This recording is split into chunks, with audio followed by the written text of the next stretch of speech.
I love coloring my shots, but I didn't know how to do it before. So what did I do? You guess it, I bought LUTs. How many times have you bought LUTs and only to find out it doesn't work as expected? For me, I bought LUTs twice from different influencers. Cost me around $50, not too much. But in short, they barely worked or have any impact on my career. Since then, I decided to learn color grading from ground up. In the past 7 years, I gained some experience which I shared in the last 2 videos. They are a great starter guide if you want to learn color grading. But I also have a secret weapon for color grading, which I bought it earlier last year. This tool had made my color grading experience even more fun and playful. I'm talking about Dehancer. You probably heard it before. It's very popular in this coloring community, known for creating a unique film look using its various film simulation, over 60 plus film stocks. Unlike LUTs, I think this plugin really shines in 3 scenarios. First, you don't know where to start with color. Second, you want to be surprised. Third, you want to play with a new approach to color grading. If any of those situations apply, today I will show you how I use Dehancer to color grade my footage. So you can take a reference to see if this plugin will works for you and if you are interested in trying it. Just like I was last year, I have contacted the Dehancer team. Now you can get 10% discount with the code eFilmCrew when checkout. So without further ado, grade with me. Let's get to know this plugin together. Today I will show you one exterior shot and one interior shot to see how Dehancer performed in different scenarios. The first shot is an interview shot we did for clients. A typical outdoor shoot. We have trees, we have grass, we have a little bit sky, we have subject in the middle with a soft lighting, we have bright area and dark areas. In terms of lighting of this shot, if you are interested, we have an A-by diffusion on top of a head to diffuse the sunlight. And we add a lot of solid fabric on the left side and on the camera side to add more contrast. And for the key light, we use a by ultra bounce on the right side, bouncing to the face. And to make the shot look more natural, because a sunny day like this, you can't just have a soft light and call out for the day. So we add another silver reflector, 4x silver reflector, bouncing the sunlight to this edge of the shoulder to have more highlight contrast. So that's our lighting setup. Let me know if you are interested in knowing more about this kind of behind scene video. And for interior shot, I chose 2 clips which we did for our social media page. I think they are posted already. If not, they are coming up very soon. So don't forget to check it out. So now let's apply my Dehancer node tree. For that, I will click the gallery, right click and find import with output LUTs. And I will select the Dehancer node tree for Sony because we shoot this shot with a Sony a7S III. And I will right click and select apply grade. So this is a node tree I summarized to be the best node tree for me using Dehancer. You can see that by not adjusting anything yet, the image looks pretty good in my opinion. By the way, you can download this node tree in the link below and apply it right away. Try it out. First, we will go to the CST. So this one, you will let the system know that what camera you're shooting with and what color you want to work with. For me, I like to output to Gamma 2.4 to Dehancer nodes because I think Dehancer really works well on Rec 709 footage. So as you can see, Dehancer has so many options for you to create your desired film look. But I break down the Dehancer node into this one, this one, this one, and this one. Because compared to adjusting everything in one node, I like to have more control of my image. So for the Dehancer nodes, I applied 4 sections, which is film, film developer, film compression, and print. So for film, gives you an option of this 60 film simulation stock. To be honest, not every film stock is useful in my opinion. I list all the film stock I personally love to use. I think they are very easy to adapt to different shots, different scenes. For example, I preset my nodes as Agfa Color Portrait XPS 160. Also, if you are a Fujifilm lover, you can find Fuji Color 100. You can see it's a pretty nice film stock. Or Fuji Color C200. It's very good as well. And if you are a Kodak lover, I personally really love the Kodak Go 200, the Kodak Pro Image 100, and my favorite, Kodak Ultramax 400. Many people like the Kodak Portrait 400, which it has it here. Not too bad in this image, but sometimes it's very hard to use this one. But you have this option. But for this image, I think I will go with Agfa Color. I like this toned down look and the teal color of this film stock. And for film developer, when you disable that, you can see it's very washed out. When you enable it and adjusting the contrast, you can bring back the contrast of your footage. I like to keep it as 50 and the gamma correction as a -10 to give me a good start. And for the film compression, when you disable it, your highlights is very blown out or crushed. Now it brings your highlight back by compressing it. Because film, unlike digital may have more information in the shadow side. Film has more ability to contain more highlight information. So this is what film compression do. And then I enable the print, which I print my image to code out glossy paper instead of linear, because the default setting is linear, but the glossy paper gives you a more contrasty look. So that's the Dehancer nodes. This is the 4 section I enabled for it. Then let's go back to the beginning of the node tree and let's only do it better from here. So first one, denoise. I think this shot is pretty well lit. I see no point of adding denoise to these shots because it's bright daylight. We shot this with ND, we shot this with native ISO, which is 640 for Sony a7S III. So image is pretty clean. Let's skip that. Move on to the highlight. For highlight, you can go to this coloring panel. You can lower down the highlight. See, the most overexposed area is this white car over here. So by bringing down the highlights, we get back more information from the car. I think -25 should be a good start. Then let's move on to the shadow. For shadow, you can adjust it from here. Open it up to have more information on the shadow side, like the glass, tree, also the face here. I think for this image, +16 looks great on this shot. I want this shot to be very high key lighting, so not very contrasty on the face. I think it's more welcoming to the audience for the shot like this. Then let's move to white balance. To be honest, this shot has pretty good white balance. I like the warm vibe of this image.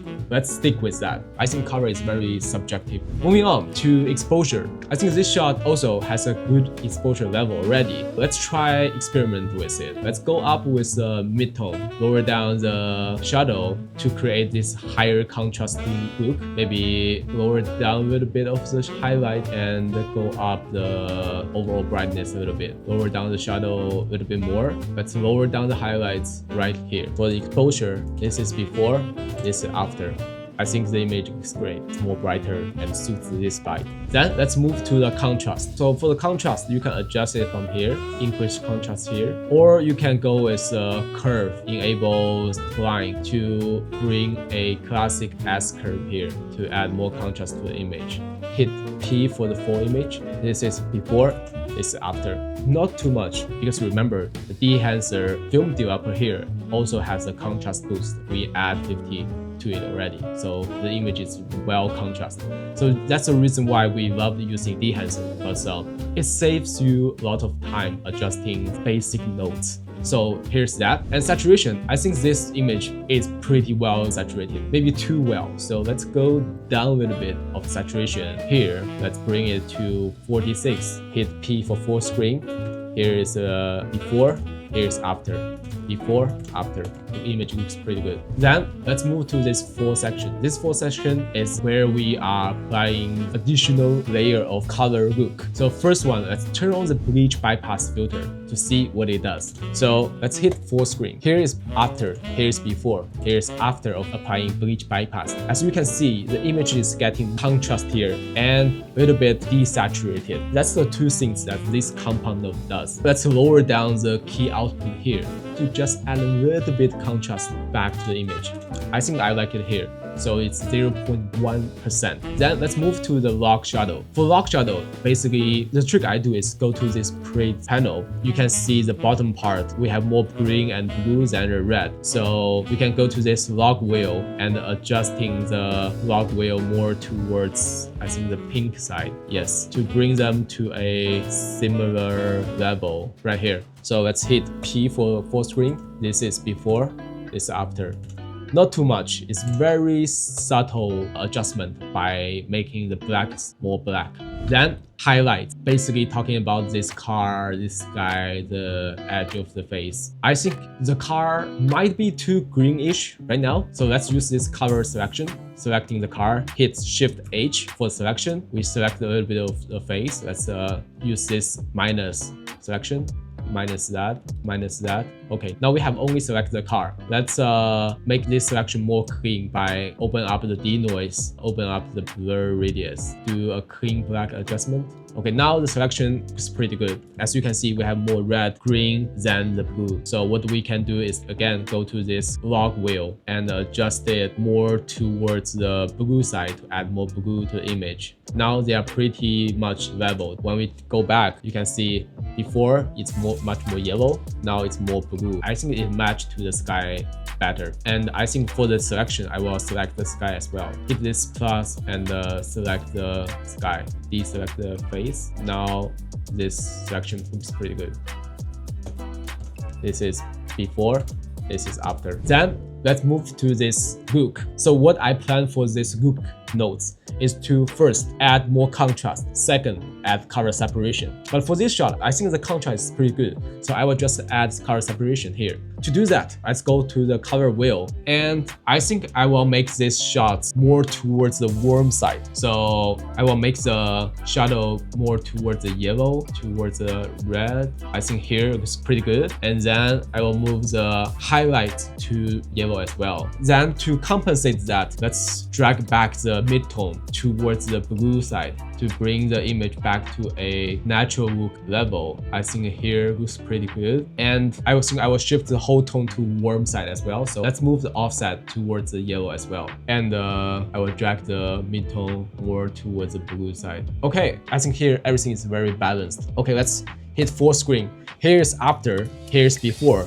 here's after, here's before. So these nodes add an additional layer of paint to the image, which I really dig it. Okay, let's moving on to the skin nodes, because no matter what color we add to shot, the skin should always look right. Let's use this color picker and select the skin. Let's hit Shift H to see the selection. Use this plus to add more area that you want. I think this is a very good selection for the skin. Go to the vector scope and turn on the skin tone indicator, which is this line over here. You can see our skin is shifted more towards the green. So let's bring it back by go to this coloring wheel and make it more towards the magenta side. I think plus 24.5. This is before, this is after. I think this one looks pretty good.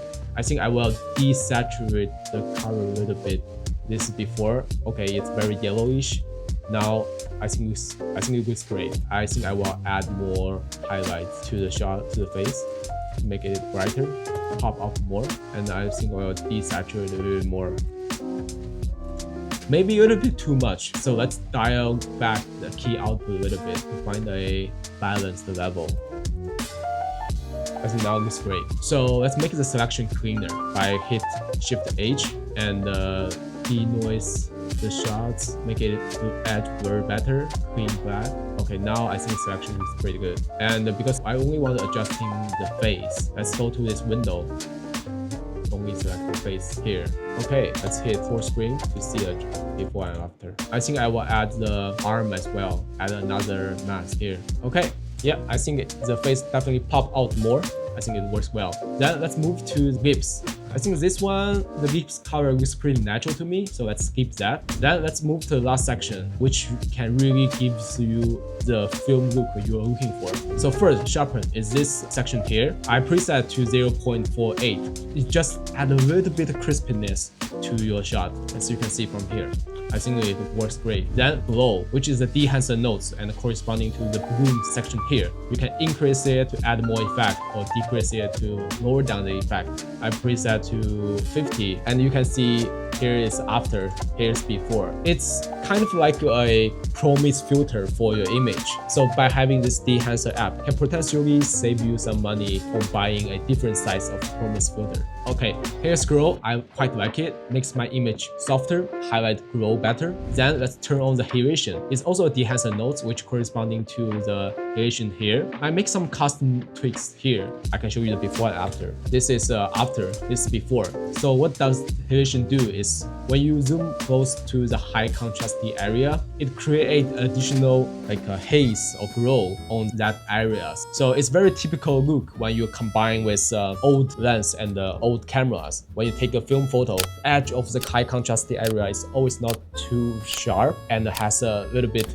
reddish glow to it. I quite like it for this image. Then let's go to the color adjustment. So for this one, I think the green of the tree and green of the ground, I can make additional adjustment.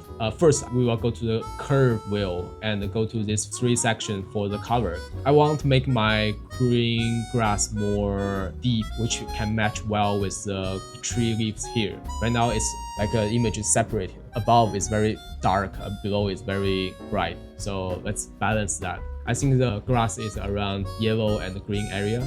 Yeah, it's here. Bring it down before, after. I think it's much more balanced here. Let's increase the selection and see if we can bring down the ground as well. Yes, we also tone down the ground to make it more dark. Let's go to the hue versus hue. Let's make this ground more matched to the green color. So I think ground is around the yellow area. Let's make it more green. Not too much, it's very fake. Maybe here. Yes, I think here it was great. Let's adjust the saturation of this grass and the ground. Make it kind of desaturate the green. I think here was great. And I want to desaturate the tree a little bit. Let's make the tree more towards the green side as well. Let's hit full screen. This is before, this is after.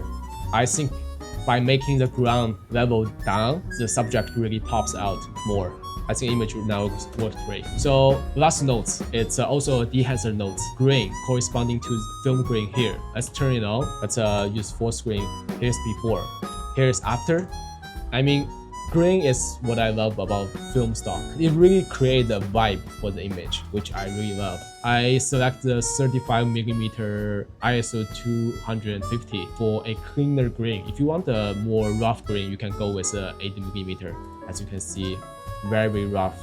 But for this commercial, I think I will go with this preset. So after it goes through my note tree, here is the image we got. Out of my curiosity, let's compare it with just the Dehancer when we add to the beginning. So let's copy a footage again and deselect all the nodes. Turn on the glow, halation, and grain because it's part of the Dehancer plugin. Here's what Dehancer can give you before. Here is after adapting to my workflow. Okay, what do you think? Let's move on to an interior shot. See if this workflow applying to a completely different scenario.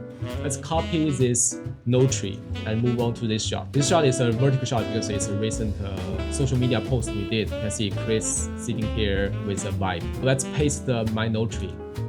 Full screen. I mean, I can just export with it. It's a really stylish shot. Pretty good. So you can see with this node tree workflow, it will work for many scenarios, especially with the help of Dehancer. But I think we can, just for fun, we can try experience with a different film stock to see which one works better for this shot. Fuji cover 100. Okay, it's definitely more warm tone to it. 200, same thing, but more contrasty. Kodak Go 200. Let's try Kodak Ultra Max 400, Pro Image 100. Okay, I like this contrasty vibe.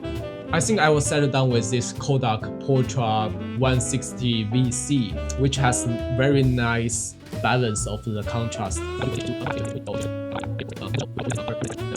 Right here, image looks pretty good. Pretty balanced. Okay, here is that. Let's copy this same setting to next shot to see if the same workflow works for both. Okay, I think the image looks pretty good. I like the blue tone for this image as well. So I think you got the idea. So here is my workflow for Dehancer node tree. Let me know what do you think in the comment down below. So for me, when I find out Dehancer last year, I was really intrigued to try it because I want to create more authentic film look because I'm a fan of film photography. So I really like Dehancer, but the downside is now as a company, it's very hard to switch one project to a different computer or from one person to a different person because the two people or two computers should have a Dehancer plugin activated. But when you purchase Dehancer, it will give you 2 activation key. That's definitely something to consider. So I hope this video can help you understanding the Dehancer better and help you make a better decision for yourself, either you want to buy it or not. But if you decide to purchase it, don't forget to take this advantage of having 10% discount using our code DFilmCrew. My camera is unfortunately out of battery. I think it's because of my English. I repeat my sentence a lot by making mistake. If you're still here, thank you for watching. Hope you can find this content interesting. And I will see you in the next one. Peace.